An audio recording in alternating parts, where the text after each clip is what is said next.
What's up, guys? Welcome back to my channel, Gospel Simplicity, a place where we are passionate about the beautiful simplicity and transformative power of the gospel, that while we were still sinners, Christ died for us and invites us into a restorative relationship with Him where we receive new life that starts now and extends into eternity. We're out to talk about life, Jesus, and the journey of faith in a real, honest, and open way. So if that's something that interests you and you haven't subscribed already, I'd really encourage you to do that, to become a part of what we're doing here on this channel. Well, guys, it's Wednesday, and if you haven't caught on Wednesdays we usually do our Let's Chat videos, which is a fancy way of saying we do videos that don't really fall under our other series. And it's a fun thing for me to do because it gives me a space to just kind of share with you videos that I think might help you but aren't going to fit into like a 4-part series. And so today I want to talk to you about just something that has come from my life that's kind of a new thing for me, that's been really good for me, that has kind of surprised me. And I just thought I'd share it with you because at the end of the day, that's what this channel is about. It's about me taking the best of what God's given me and this gift of being here at Moody and the privilege of studying His Word and just what He's given me through experiences and sharing that with you to bring about God's best in you. I have a pastor back home that often uses this phrase, that love is leveraging our best for the best of others. And that's really what this is all about, so I hope that's what you're experiencing. But recently, upon coming to Moody actually, I had, which is kind of embarrassing to say, some of my first exposure to hymns. I've grown up my entire life in church. My mom was on staff at a church. I worked on staff at a church. Like, I'm a church kid. It is in my blood.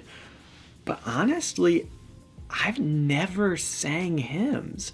And so when I came to Moody and we started singing some hymns in chapel, I didn't even know the words, which is pretty bad considering there are these songs that, just millions of people have sang throughout the centuries and so many people know, and I'd just be like, I don't even know.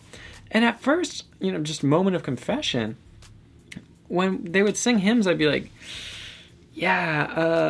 low-key, these are kind of boring. Can we go back to some like Elevation, Hillsong Bethel? Like, that's my jam. That's where I'm ready.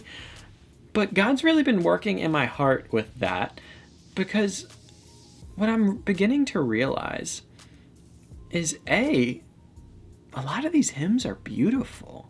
Like, I've always been a contemporary church guy, and I still am, don't get me wrong, but like there's some beautiful hymns out there that have been passed down for hundreds of years for a reason. Like, they're just gold, they're good, and we should learn them because they really can minister to us.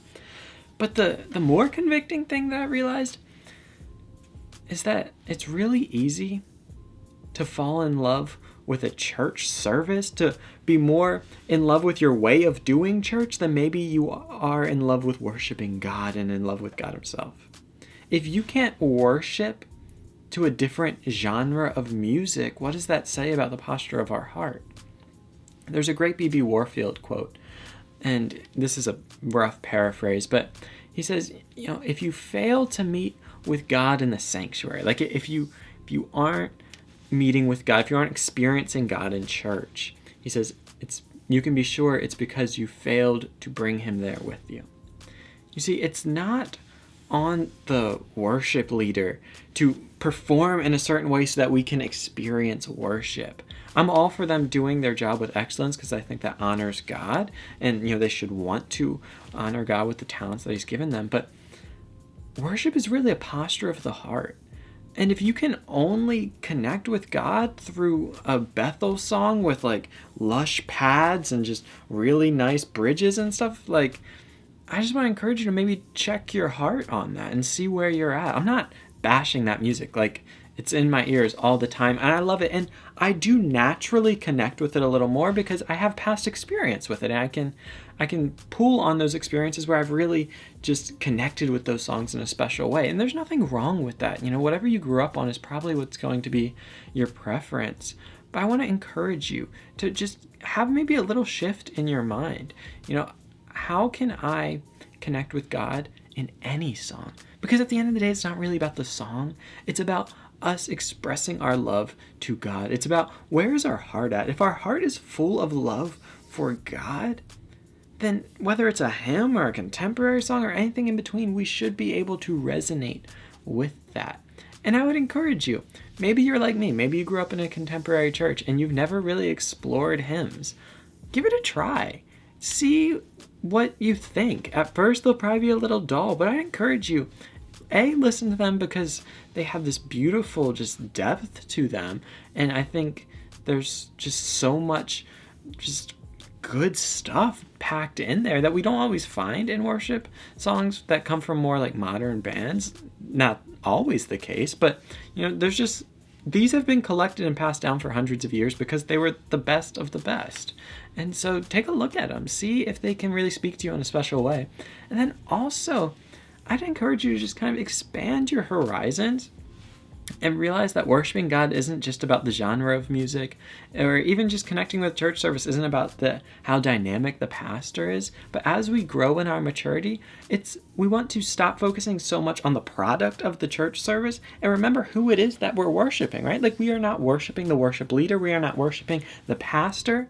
When we say amen to the pastor, it's not about his point being good, but it's about God being good. When we raise our hands in worship, it's not like, oh, that guitar solo, or oh, you hit that note so good. No, it's like, God is so good. Let's keep the first thing, and that is God. God needs to be central to our worship, not the genre, not the band, but the one who we're worshiping. Well, I want to thank you guys so much for watching this video. I know it's a little different, but I hope it speaks to you in a special way, and I hope it encourages you to just think about worship maybe in a new way, and maybe experiment with some hymns if that's your thing, and vice versa. If you're always a hymn person, try some contemporary songs. There's some great ones out there, and they can really just minister to you in a special way as well.